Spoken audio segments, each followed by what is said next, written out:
Vamos estudar nesta tarde, pela misericórdia de Deus, a carta aos Romanos, no seu capítulo 2, do versículo 5 até 18, qual passamos a ler agora.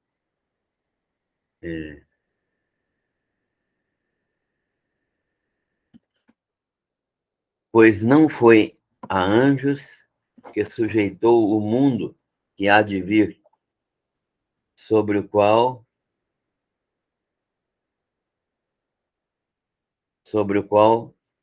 estamos falando. Antes, alguém em certo lugar deu testemunho dizendo: que é o homem que dele te lembres, ou o filho do homem que o visites? Fizeste-o por um pouco menor que os anjos, de glória e de honra o coroaste, e o constituíste sobre as obras das tuas mãos. Todas as coisas sujeitaste debaixo dos seus pés. Ora, desde que lhe sujeitou todas as coisas, nada lhe deixou que não esteja sujeito, nada deixou fora do seu domínio, de modo que agora, porém, ainda não vemos todas as coisas a ele sujeitas.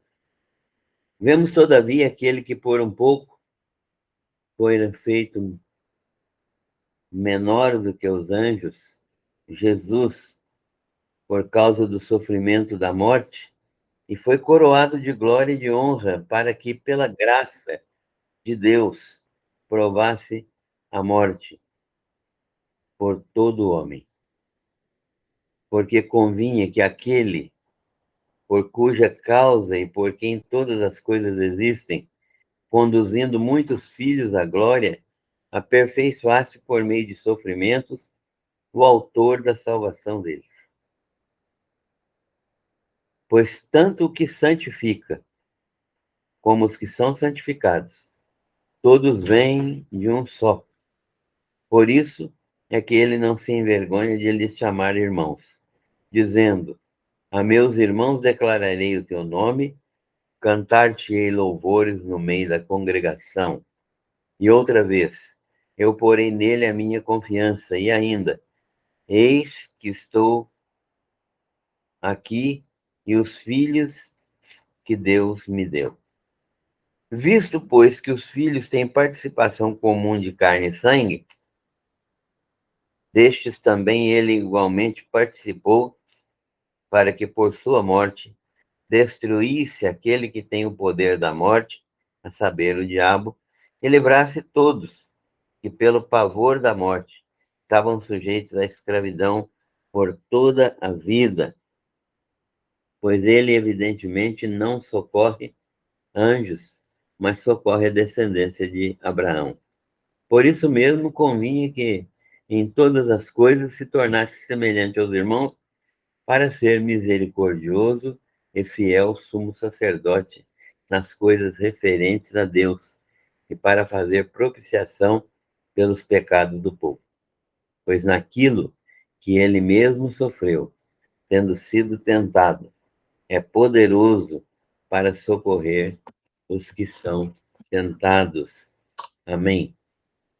Senhor, agradecemos pela tua palavra e mais uma vez queremos nos submeter à direção e à orientação do teu Santo e Divino Espírito, para aprendermos de ti, para reconhecermos a tua graça, para nos submetermos aos ensinos da tua palavra, para andarmos em humildade e obediência diante do Senhor.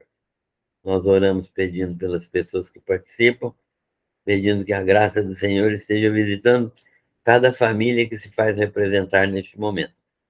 Abençoa-nos, perdoa as nossas falhas, os nossos pecados. Nós oramos agradecidos em nome do Senhor Jesus. Amém. Muito bem, irmãos, estamos estudando então a carta aos Hebreus e hoje vamos estudar esse capítulo 2, né, do seu versículo 5, já que nós estudamos os 4 primeiros, até o 18º, isso se nós conseguirmos terminar esse capítulo, né? Mas o autor da carta aos Hebreus está preocupado com os crentes em Cristo. Qual a razão da sua preocupação com os crentes em Cristo? Eles se converteram a partir do judaísmo. A carta aos Hebreus é exatamente para esse povo, né?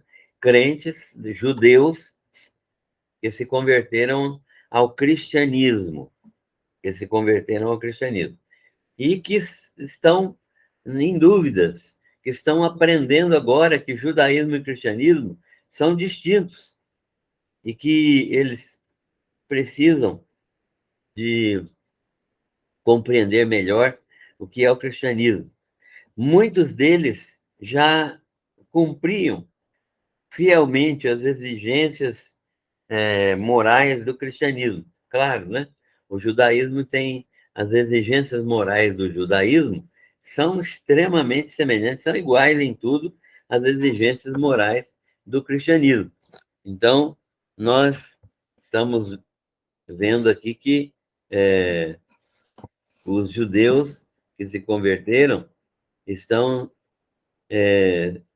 se colocando à disposição, se colocando na disposição de entender o que é do judaísmo, que é semelhante ao cristianismo.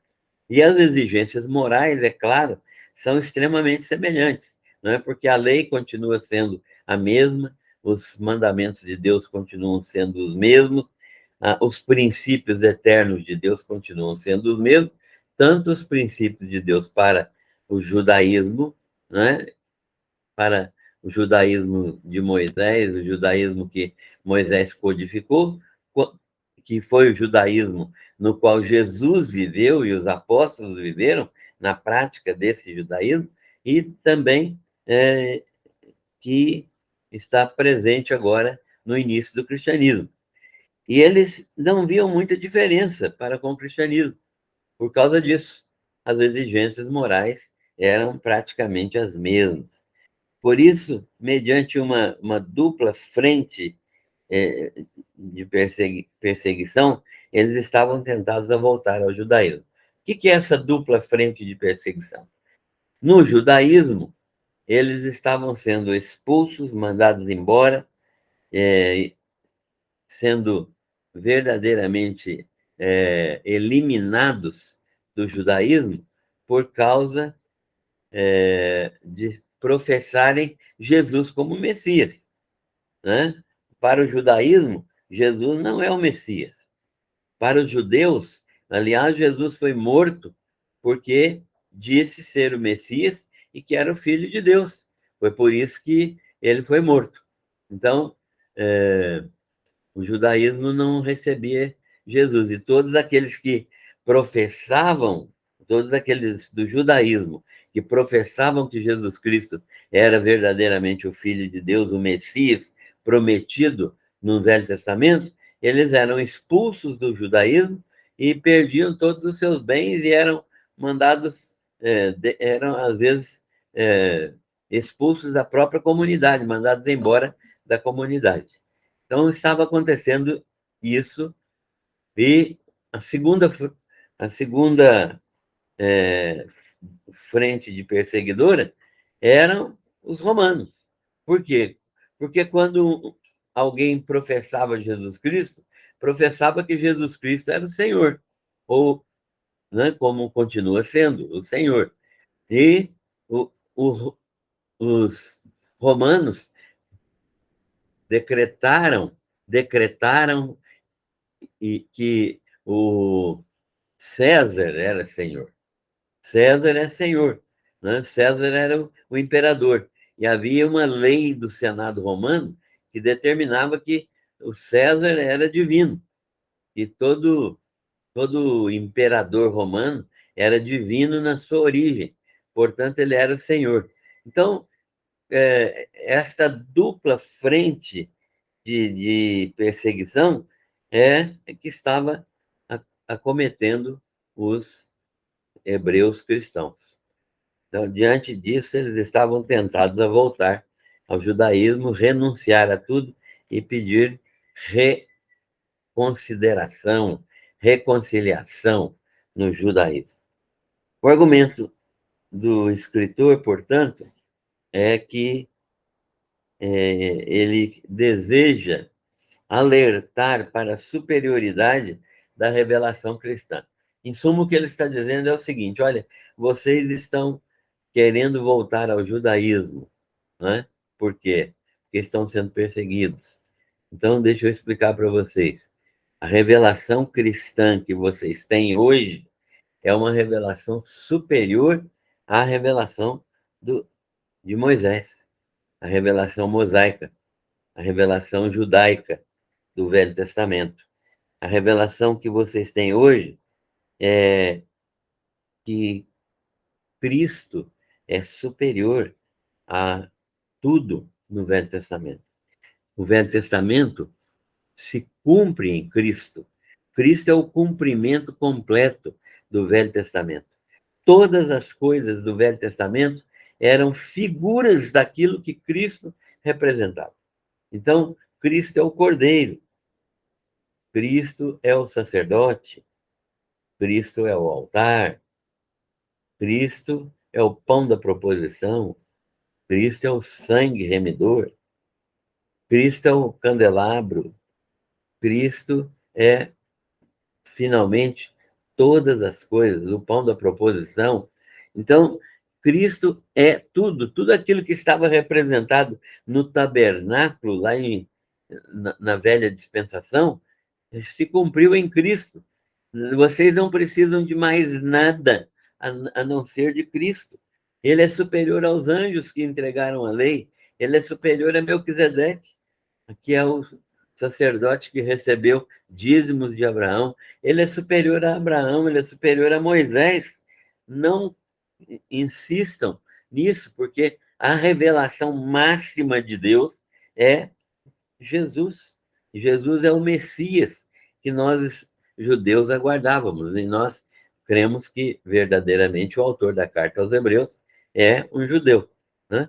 Não, sabemos que não é Paulo, muito dificilmente, é quase impossível ser o apóstolo Paulo, mas sabemos que é alguém que pode ter sido até doutrinado pelo apóstolo Paulo, tal a quantidade de argumentos que nós vemos na mente desse autor que escreveu aos Hebreus. Portanto, ele está dizendo que há uma superioridade clara de Cristo sobre os anjos, confirmada por sinais e prodígios e maravilhas, milagres, que foram operados tanto por Jesus Cristo e por meio do seu poder miraculoso. Então, ele está dizendo: olha, Jesus Cristo é Deus poderoso, e também na vida dos discípulos de Jesus, aos quais ele concedeu o seu poder. E, portanto, eles também que anunciaram o Evangelho e fizeram prodígios e maravilhas. E vocês ficaram sabendo dessas notícias por meio dos que conheceram Jesus e por meio dos que conheceram os apóstolos. E por meio deles vocês ficaram sabendo todas as coisas que são pertinentes a esta situação de manifestação de Jesus Cristo como Messias, porque ele também se manifestou na vida dos discípulos de sua convivência e chamada. Então, aqueles que conviveram com ele foram aqueles que passaram para vocês as notícias e as referências a respeito de Jesus, e vocês, é claro, não tiveram oportunidade de conviver pessoalmente com ele, mas convivem e conviveram com aqueles que viveram com ele. Então, vocês podem entender que eles receberam de Jesus aquilo que eles passaram para vocês. Então, o nosso expositor, queridos, começa a defesa de sua tese, né? Qual a tese? Da superioridade de Cristo. Essa tese com uma pergunta retórica. E ele pergunta: se vocês não querem saber quem é Jesus, eu vou fazer uma pergunta a vocês. A qual dos anjos foi dito, né, que, que eles seriam superiores? A qual dos anjos foi mencionado que eles teriam o universo debaixo dos seus pés, né? Deus não sujeitou a ninguém o seu universo a não ser a Cristo. A nenhum anjo foi feito isso. Vocês precisam entender que, embora em sua humilhação, né, na vinda de Jesus a este mundo, ele saiu do seu lar de glórias no céu, assumindo a forma corpórea, a forma humana, corpórea, limitada. Temporariamente, é claro, ele foi tornado um pouco menor do que os anjos, né? Os anjos são maiores em poder do que os homens. E Jesus, temporariamente, assumindo a forma humana e assumindo a carne humana, ele foi temporariamente menor do que os anjos. Contudo, ele não deixou de ser Deus, né? Ele, humanamente, a parte humana de Jesus foi um pouco menor do que os anjos, mas ele continuou sendo Deus eterno, porque ele não pode mudar a sua natureza. Contudo, ele foi coroado de glória e de honra.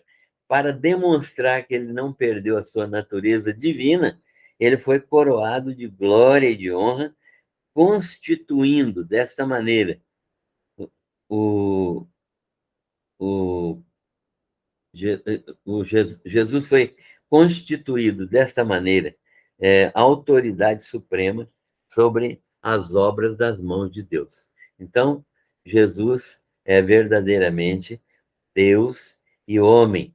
Na forma divina, ele é Deus eterno, imutável, invariável, perfeito, santo, misericordioso, onipotente, onisciente, onipresente, Deus justo, Deus absolutamente santo.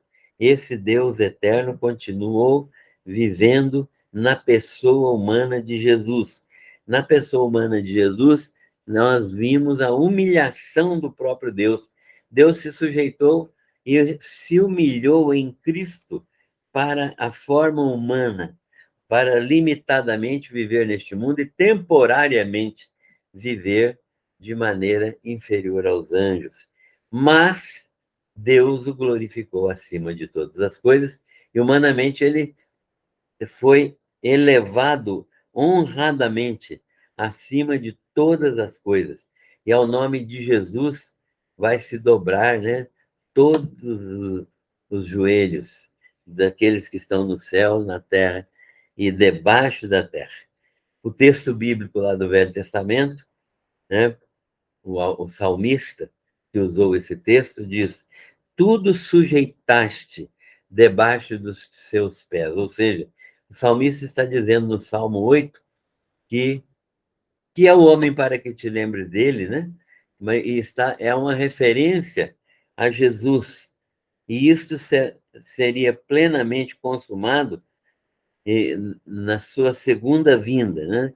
É claro que nós esperamos essa segunda vinda e será consumado na segunda vinda, quando tudo estará plenamente dominado por Jesus Cristo e todas as coisas estarão debaixo dos seus pés, inclusive a morte.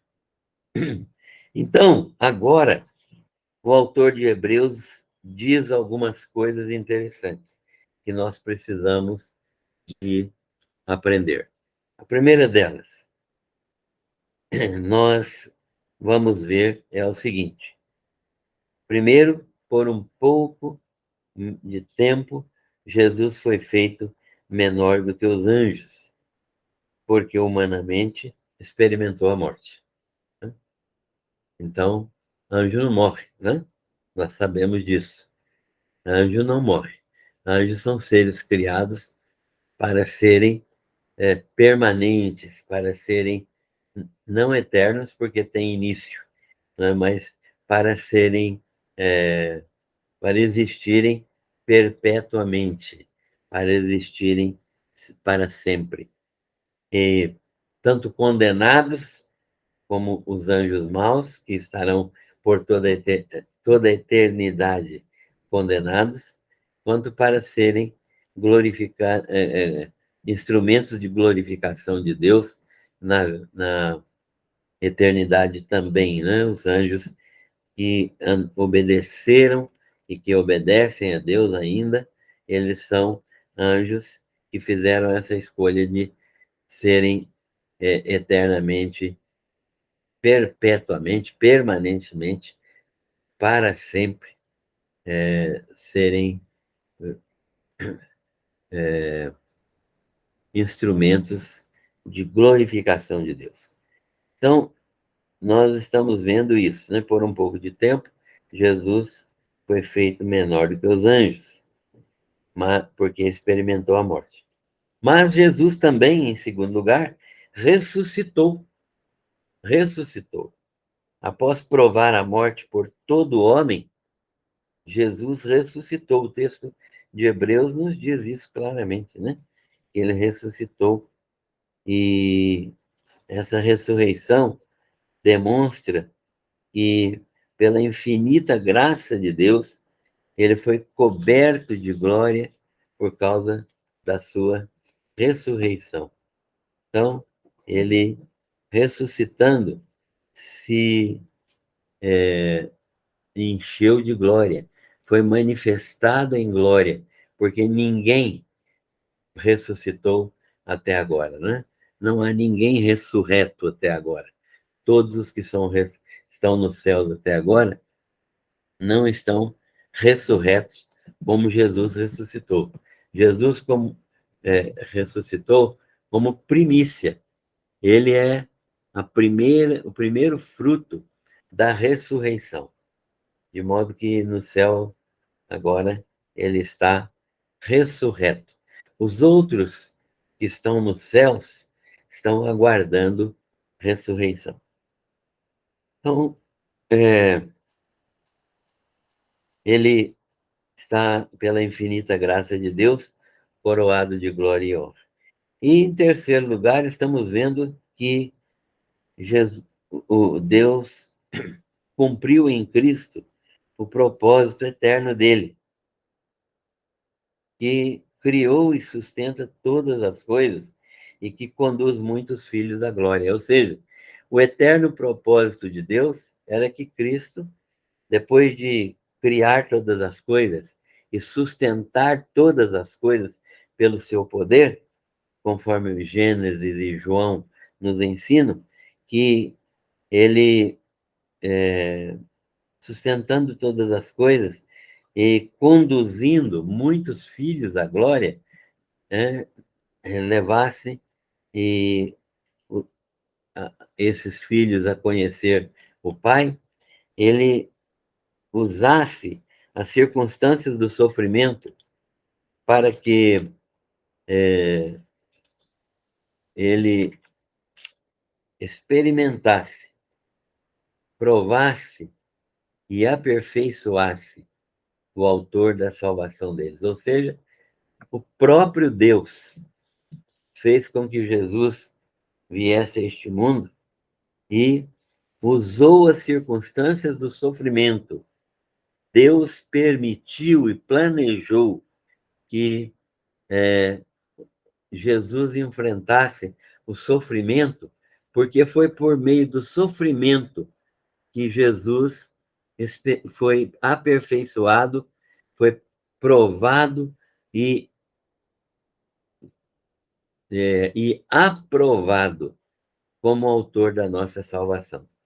Então, é como se Jesus tivesse passado humanamente por um período de provas, né? E ele foi passando por esse período de provas plenamente aprovado e aperfeiçoado como o autor da nossa salvação. E isso demonstra que Jesus Cristo tem absoluta superioridade, sobre todas as figuras do Velho Testamento. O resultado desta ação divina é um resultado interessante. Por quê? Diz o autor. O autor de Hebreus diz assim: tanto que santifica esses filhos, que é Jesus Cristo, né? Ele santifica os filhos. Quanto aqueles que são santificados, os próprios crentes, todos vêm de um só. Então, o autor está demonstrando que era necessário que Jesus Cristo fosse aprovado como o autor da salvação, era necessário, porque tanto o que santifica os filhos, ou seja, tanto aquele que separa do mundo para Deus os filhos da salvação, tanto aquele que trabalha salvando as pessoas, né, que é Jesus Cristo, quanto aqueles que são santificados, ou seja, aqueles que são separados do mundo para Deus, que são os crentes, todos vêm de um só. É Deus quem faz todas as coisas, é Deus quem separa, quem escolhe, quem planeja, quem faz tudo.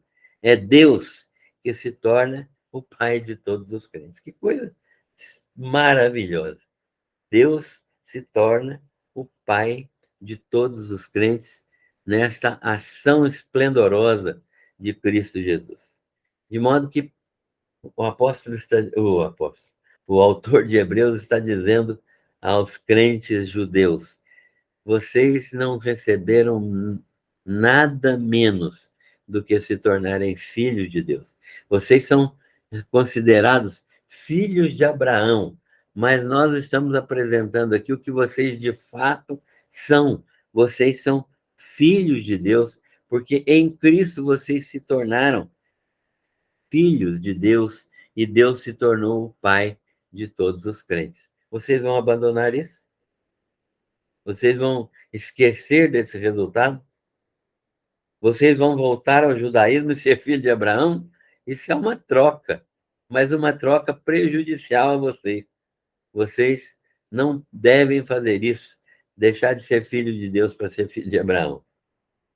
Por isso, Jesus não se envergonha de chamar vocês de irmãos, né? Conforme o texto de Hebreus diz aqui, né?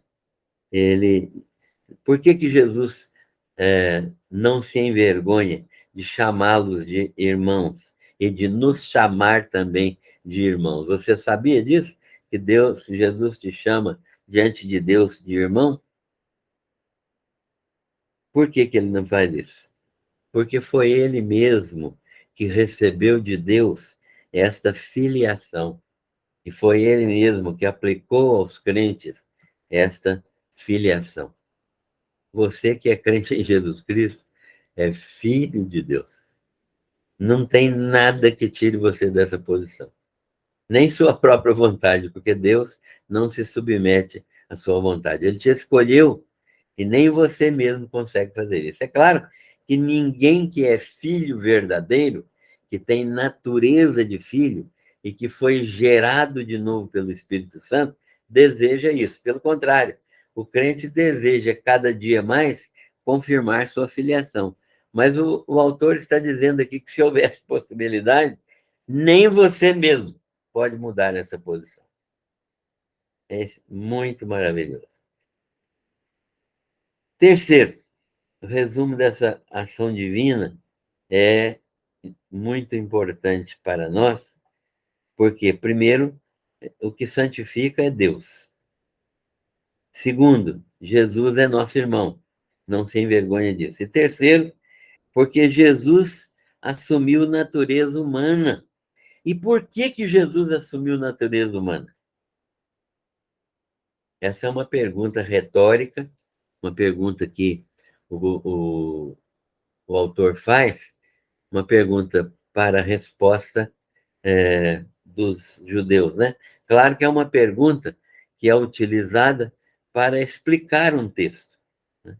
Mas por isso que nós chamamos de pergunta retórica. Por que Jesus assumiu a natureza humana? Deus não podia fazer a nossa salvação de um outro modo? E a resposta é não, não. Então, por que Jesus assumiu natureza humana? Porque carne e sangue fazem parte da natureza humana.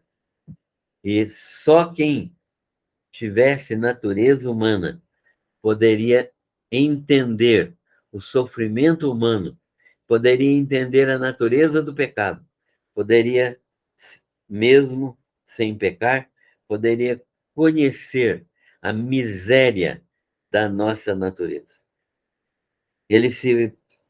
Só ele poderia nos ajudar se assumisse a forma humana para entender nossa agonia, nosso sofrimento e para entender também a corrupção à qual estamos sujeitos como pecadores. Ele não pecou, ele não é pecador, mas ele entendeu e viu e sentiu a miséria da nossa corrupção. Sentiu dor, sentiu sofrimento, sentiu sede, sentiu angústia, sentiu ansiedade, sentiu medo, sentiu todas as coisas inerentes à forma humana sem pecar.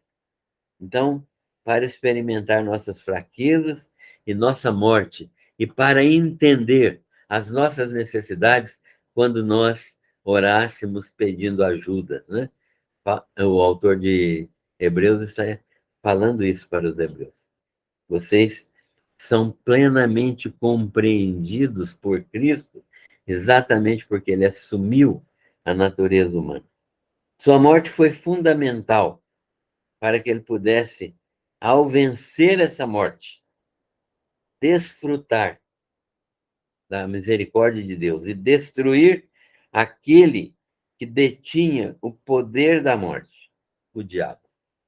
Então, quando ele assumiu a morte, quando ele assumiu a natureza humana e morreu na cruz do Calvário, ele entendeu a dor da separação de Deus, quando ele, gemendo lá no Getsemane, disse: Deus meu, por que me desamparaste? Então, naquele momento, ele sofreu toda a angústia que cada ser humano sentia. E para destruir vitoriosamente pela ressurreição aquele que detinha o poder da morte. Para acabar, então, com o medo da morte, demonstrando que a morte é apenas uma passagem, demonstrando que a morte é apenas um meio pelo qual Deus nos tira deste mundo e nos transporta para o reino do seu Filho amado. Assim, né, nós podemos experimentar que, vencida a morte, ele veio livrar todos da escravidão, do pavor da morte. O crente, e o autor de Hebreus está dizendo, vocês não precisam temer a morte. Por quê? Porque a morte é simplesmente um momento. Na verdade, a morte vai levar vocês para uma outra situação, um outro estágio, um outro patamar, né? Vocês deixam, vocês devem entender que vocês deixarão este mundo, né? E como seres humanos, descendentes de Abraão, mas também agora descendentes espirituais de Cristo Jesus. Então, desse modo, era absolutamente necessário que Jesus Cristo se tornasse em tudo semelhante aos irmãos, exceto em relação ao pecado.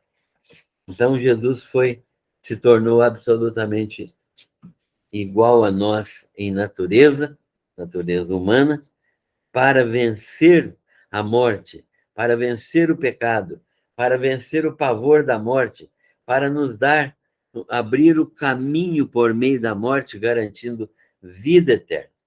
E se tornou em tudo semelhante aos irmãos para ser o supridor das necessidades dos irmãos, não para ser o nosso supridor, para ser misericordioso, para ser fiel sumo sacerdote, aquele que olha para nós com graça e com misericórdia, que representa a, a, nossa, a nossa pessoa diante de Deus, né? Aquele que apresenta as nossas necessidades diante de Deus.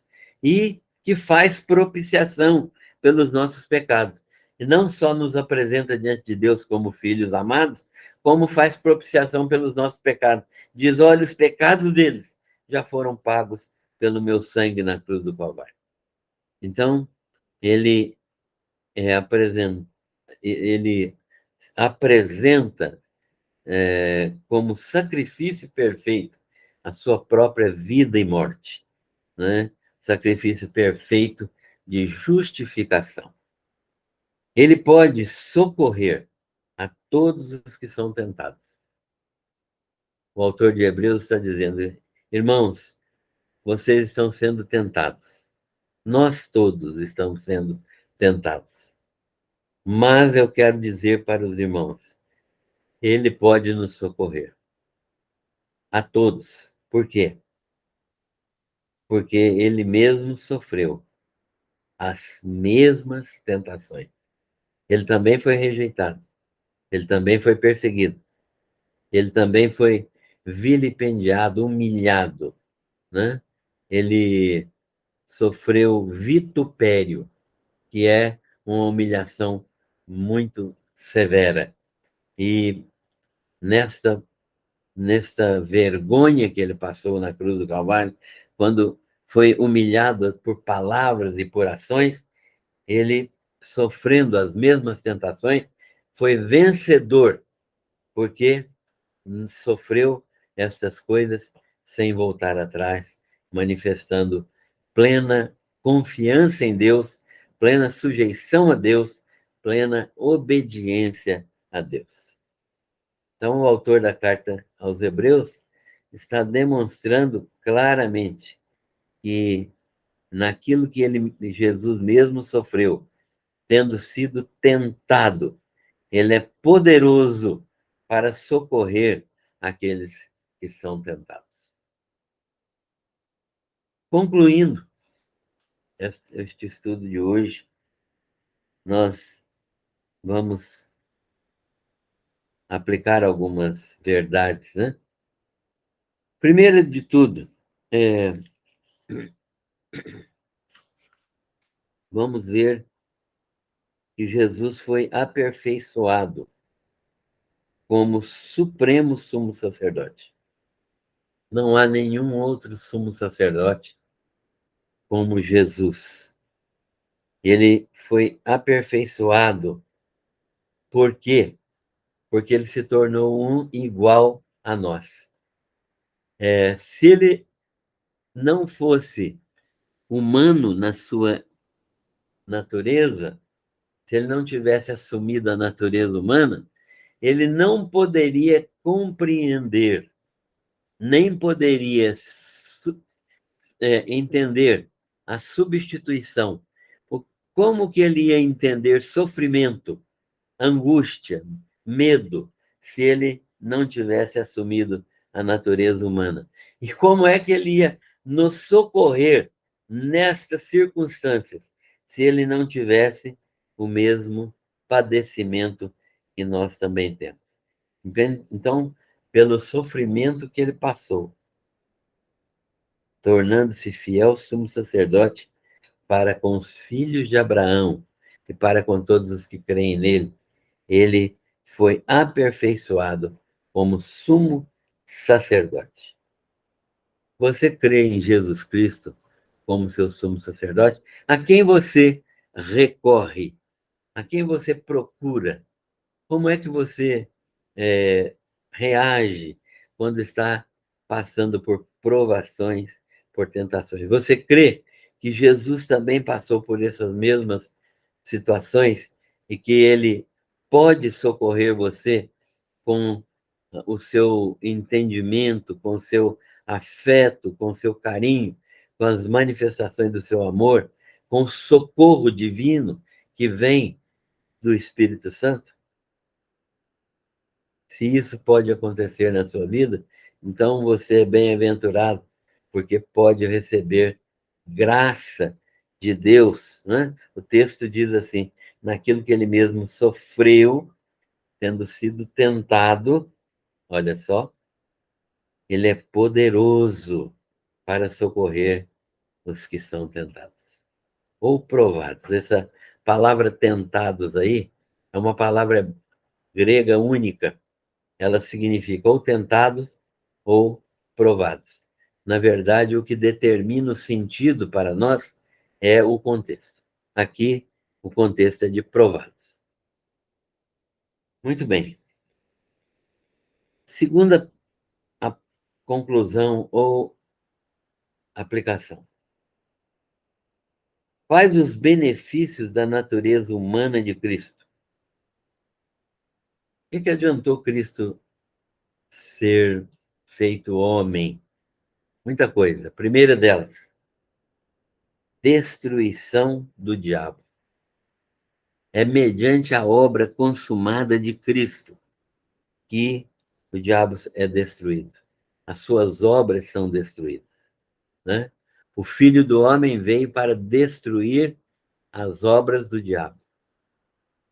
Todas as obras do diabo já foram destruídas na cruz do Calvário. Potencialmente, elas estão destruídas. Nós estamos, neste mundo, sujeitos ainda a algumas obras do inimigo, mas ele já está vencido. Ele já está vencido. Nós não vencemos o diabo. Nós aplicamos a vitória de Cristo a ele. Ele já está vencido. Nós não temos poder para vencer o diabo, mas temos a autoridade de Cristo para aplicar sobre ele a vitória do próprio Jesus.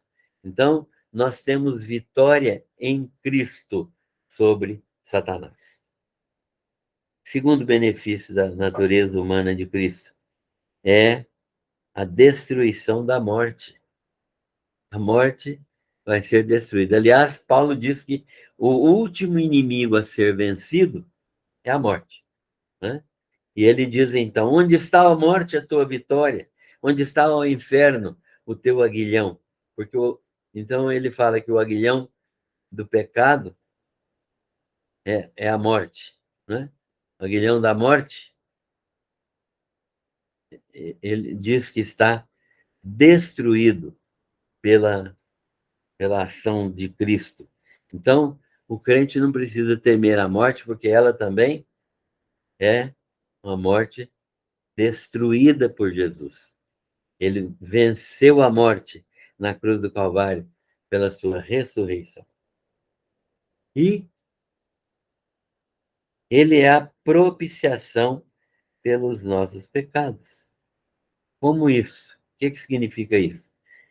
Ele veio, ele é fiel sumo sacerdote nas coisas referentes a Deus, para fazer propiciação pelos pecados do povo, ou seja, para apresentar-se como justificador, aquele que justifica os pecadores, aquele que apresenta um sacrifício completo, cabal, definitivo, e que por causa desse sacrifício ele propicia, ele transforma a justiça de Deus em algo favorável a nós, de modo que mesmo pecando, nós podemos ser alvo da justiça divina em Cristo Jesus.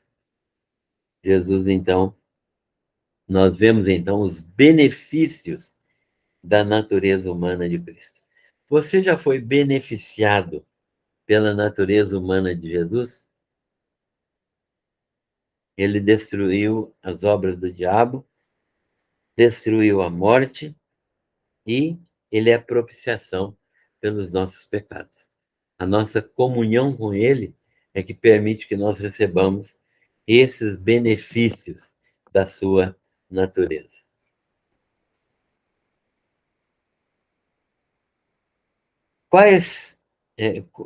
Essa doutrina do esvaziamento de Jesus Cristo, isto é, da sua descida do céu até o mundo para ser homem em natureza, Deus em natureza humana, para ser homem com natureza humana e divina, por meio deste esvaziamento, Jesus se tornou semelhante aos homens.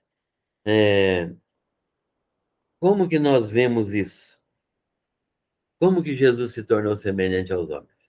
Então, nós temos alguns aspectos aqui que são importantes e que nós precisamos crer. Primeiro, Jesus a si mesmo se esvaziou. Não foi obra de ninguém. Foi ele mesmo quem decidiu tomar a forma humana por amor ao pecador. Assumiu forma de servo. Assumiu a forma de servo. É interessante notar que Jesus veio em forma obediente. Ele veio para servir o propósito do Pai. Tornou-se semelhante ao homem, nascido de mulher, né? Nascido da mesma forma, foi gerado num ventre feminino e nasceu da mesma forma. A si mesmo se humilhou, nós já vimos, se esvaziou, se humilhou, ele se colocou obedientemente, reconhecendo em forma humana, ele viveu como um ser humano, obediente até a morte, né? Não houve nada que Jesus não fizesse para obedecer ao Pai. Ele morreu na cruz do Calvário. Então, nós encontramos essa doutrina do esvaziamento em Cristo. E, morrendo na cruz do Calvário, ele cumpriu todo o propósito salvífico do Pai. E foi exaltado sobremaneira, exaltado acima de todo o poder do universo, recebendo um nome maior do que qualquer outro nome, né? Para que ao nome de Jesus se dobre todo o joelho dos que estão nos céus, na terra e debaixo da terra. Então, nós encontramos essa doutrina bíblica do esvaziamento de Cristo, e essa doutrina bíblica do esvaziamento de Cristo demonstra claramente que Deus fez juntamente com Cristo, né? E com o Espírito Santo, um propósito eterno. Tinha um propósito eterno. Desde antes que o mundo existisse, esse propósito já existia para que em tudo o nome do Senhor fosse glorificado. E mais do que isso, para que aquela família de Deus, planejada antes da eternidade, né?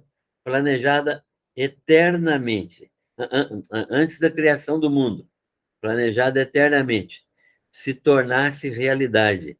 Então, nós podemos dizer com muita tranquilidade: nunca houve um tempo em que essa família do Senhor, a igreja de Cristo, não estivesse no coração de Deus.